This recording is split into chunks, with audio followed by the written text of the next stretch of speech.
Hello everyone, welcome back to this channel. Someone requested me to explain pandas from the Kaggle learn. So from today onwards, we will start learning pandas. First, we will read the tutorial, then we will do the exercise. Okay, so let's start this one. Let me read line by line.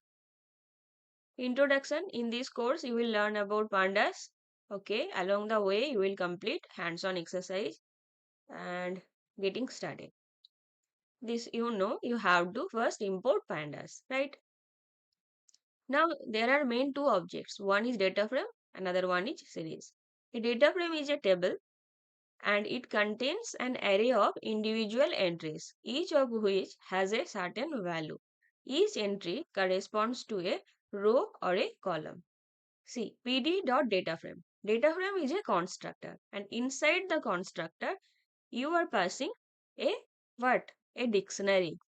Yes, no. These are keys of the dictionary. 5021, these are the values of that key. Okay. Now what is the output? See here. Yes is the column name. The column name. 5021, the values of this column. 5021. Same way. No is the column name. 131 2 are the values of this column. Okay, so this data frame constructor will create a table which will have two columns. Yes, no. Yes, no. Yes column will have these values. No column will have these values. I hope this is completely clear to you. Now, what is 0 and 1 then? They are index. We will study. So, in this example, the no entry has the value of 131 and the yes entry has the value of 50 and so on. So, data frame entries are not limited to integer, but you can use strings as well. Okay. See, same, but here instead of integer values, they have put some string values. So what is happening here? Data frame is a constructor and this is a dictionary. Bob and Sue, these are keys and these are values. They just mentioned that not necessarily it will be integers only. It can be a string as well. Okay. All the other things are same. So we are using this data frame constructor to generate these data frame objects. The syntax for declaring a new one is a dictionary whose keys are column names, values a list of entries, and this is a standard way of constructing a data frame. We have understood. Now the dictionary list constructor assigns values to the column levels. See, 0, 1, 2, 3 for the row levels, assigning values. Now sometimes it is okay. But if you want to give any name, then how can you do this? So this list of row labels used in a data frame is known as index. This is known as an index. Now we can assign values to it by using an index parameter. See here. Same way, pd.dataframe, there is a dictionary. Dictionary has two columns. They have their values. Now, the extra thing is here you have provided something called index parameter. Index parameter will give this name to the index instead of giving 0, 1, 2, 3. See this one, same as this one, but instead of 0 and 1, they have written product A, product B. Okay. So you have understood that data frame is a constructor which is creating this table. Bob and Sue are the column names. These are the values and by default index is 0 1, but if you want to change you have to give this index parameter where you can mention the index name. Okay, as of now we have understood this much. Now the second concept, series. What is a series? It's if data frame is a table, series is a list. See, pd.series 1 2 3 4 5. So these are the values, so I can write 1 2 3 4 5. And what are these? You can say it now. These are index. By default index 0 1 2 3 4 5. So series is nothing, but if you take a single column from the data frame, then it is known as a series. Okay, it is a list. If this is a dictionary, then a series is a list. See in the third bracket, you initialize a list. Okay. So a series is a single column of a data frame. We have understood. So you can assign row labels to the series the same way as before by using an index parameter. Same 30, 35, 40. These are the values of the series. Now index, by default index is 0, 1, 2, 3, 4, 5, but I have used the index parameter and I have provided the names. So these are the name. Okay. So same like data frame, you just have to use the index parameter and inside this you can provide the name. It is also like a list. You have to use a third bracket. Okay. Now what is the name of this series? That is product A. Okay, so you can give a name to a series. Now, what is D type? Can you tell me what is D type? D type is the data type. That is integer 64 here. Because see, these are the integer values. So that is why the data type is integer. Okay, so these are intimately related. It's helpful to think of a data frame as actually being bunch of a series glued together. Okay, now reading data files. So we have understood what is a data frame, what is a series. Data frame is a table, series is a list, or we can say single column from the data frame is known as a series. Okay. Now reading data files. Being able to create a data frame or series by hand is handy, but most of the time we won't actually be creating our own data by hand. Instead, we will be working with the data already exists. As of now, whatever we have done, most of the time we have used an existing data, and that existing data is in, can you tell me, is in data can be stored in any format. We used the CSV file. You can use the Excel file. You remember dot read underscore CSV to convert the CSV file into the data frame. Read underscore Excel to convert the Excel file into the data frame. Okay, so you can do this. But if you want, you can also create your own series, your own data frame. Okay, that is also possible. Now, what is a CSV file? CSV file is comma separated value. Let's now aside it will look like that. Every value is separated by a comma. This CSV file can be converted into the data frame. Now set aside our toy data sets and see what a real data set looks like. Okay, see this is a data set of CSV file. Now they are converting the CSV file into the data frame. So wine reviews is the data frame. Now if you use the save attribute will provide you the number of rows and number of columns. So this amount of rows and this amount of columns the data set has. This one, wine reviews. You open your Google Colab and run this code. Okay. Then you can also check the save attribute. Remember, this is a attribute. Okay. There is a difference between attribute and a function. What is the difference? Let me know in the comment section. Okay. So dot head will show you the first 5 rows. Okay. I will ask you a question. If I want some random 5 rows, not the first one, not the last one. For first one, it is head. For the last one, it is tail. But I want to see some 5 random rows, and every time I run this code, every time the output will be different. 5 rows, but randomly. How? Let me know. Okay. Now the pd.read underscore csv function is well endowed with over 30 optical parameters you can specify. For example, you can see in this data set that the csv file has a built-in index.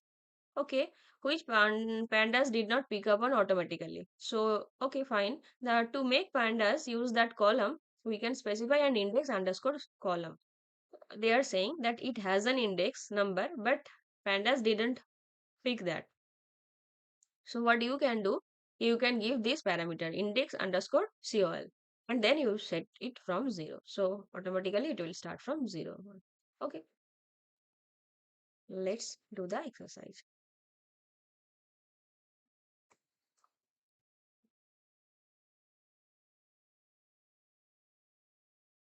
See, the first step in most data analytics project is reading the file. First, we have to run this as usual. So the setup will be complete. Run the code cell to check. You will create series and data frame both by hand and by reading data files. Okay. So this is the exercise. Apples, bananas, 30, 21. You have to create this data frame. I think you can do this. I'll do copy paste, but I'll suggest you to write it by your own. You can. I'll edit it here. So fruits equal to pd dot data frame. You don't know. You have only two values, 30 comma 21. 30 comma 21. Okay. Now you can create this way also by giving the names, or you can give it as columns. So columns equal to, I'll write apples,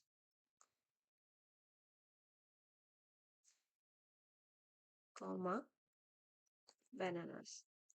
If you write in this way, then this will be the columns name, and it will, and this will be the values. Um,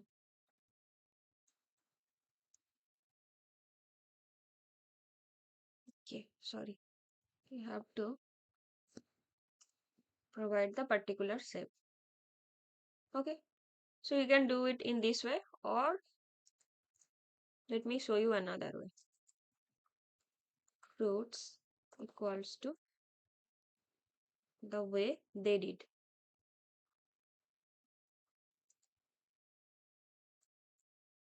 Here I will write apples, bananas. Okay, so I'm so sorry. Here you have to write. Okay, here you have to write 21. Now let me run this. Okay, so in both ways you can do. You can write it in a dictionary format, or you can write it in this way. Okay, by giving the columns. Same thing. You can see their solution. Now this is the exercise. Okay, so create a data frame fruit cells that matches the diagram below. Okay, so let me paste the same thing.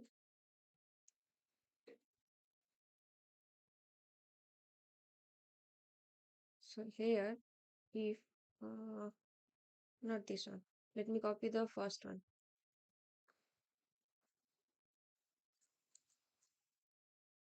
Hmm, no. Similarly, I can do in both ways, but I'm following this one. You can try out the second one. So what you have to write? There are two values, 35. Another one is 41. Perfect. This is the name, bananas. Two values, 21, comma 34. Okay. Now one more thing. You have to give the index. Let me show you. This one. Okay. So you have to write index equals to, what are the things you want inside? 2017 sales, comma 2018 sales. Okay. Now let me run this. Uh oh, sorry. So 21, 34. Okay. Sorry for the coding error. So in this way you can do. You can write in this way also. In that scenario, you have to write pd.dataframe. You have to provide the values. You have to provide the columns, and you have to write index. Okay, you do it by yourself. If you can't, let me know in the comment section. Now create a variable ingredients with a series that looks like this one. Okay, so you have to create a series now, not data frame. So it will be pd dot series. Exactly. T dot series. But before that, you have to mm, create this. So I can write quant equals to, oh, all these quants I have to write. 4 cups and 1 cup and 2 large and 1 can.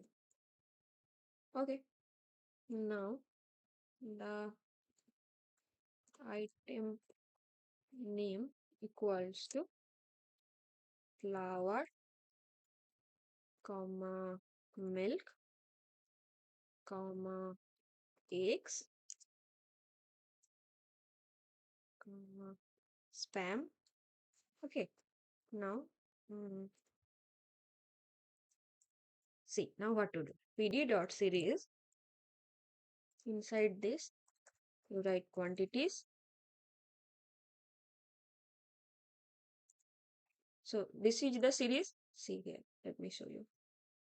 This is the series value and you have to provide the index. So what is the index here? Index is the item name. So I will write index equals to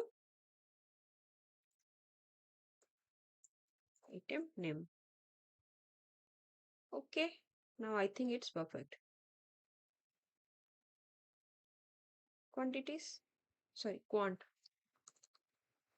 So, uh, okay. So you have to give a name also. The name is dinner here. See, you have to write name equal to product. So I can write name equal to dinner. Now let's see. Okay, perfect. Now the next question is converting the CSV wine reviews into a data frame called reviews. Okay, so this is the file path.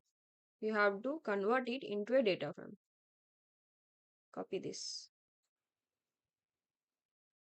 Just copy PD CSV. Where am this? But they have given it as a path. What can I do? Let's see what is the. Oh, I'm so sorry. I'm really sorry. You have to always write it in the column. Oh, unexpected column in reviews. Unnamed 0. Okay, so you can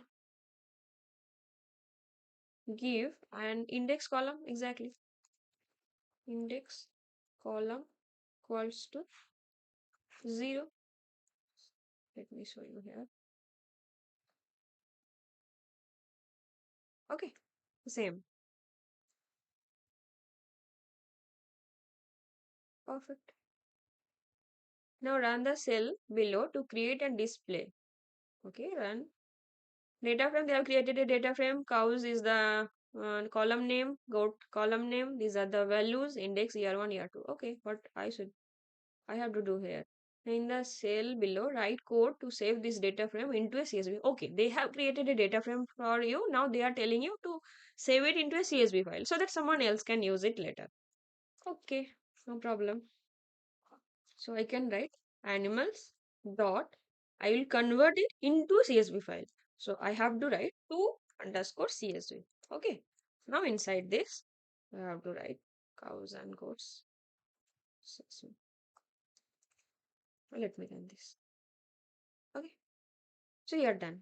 So in our next class, we will do this one, indexing, selecting, assigning. So as of now, what we have studied right now, what is a data frame, what is a series, how to create a data frame in two ways, and how to create a series, how to name a series, how to give the name, then how to convert. This one we already knew before, but okay, if you didn't knew and first time, then we have done this one also, index column using this, and also we have understood how to convert a data frame into a CSV file. So if you have not understood anything, let me know in the comment section. If you have liked, please let me know in the comment section. Your comments means a lot to me. Thank you so much. We will meet in our next class. Till then, bye. Happy learning.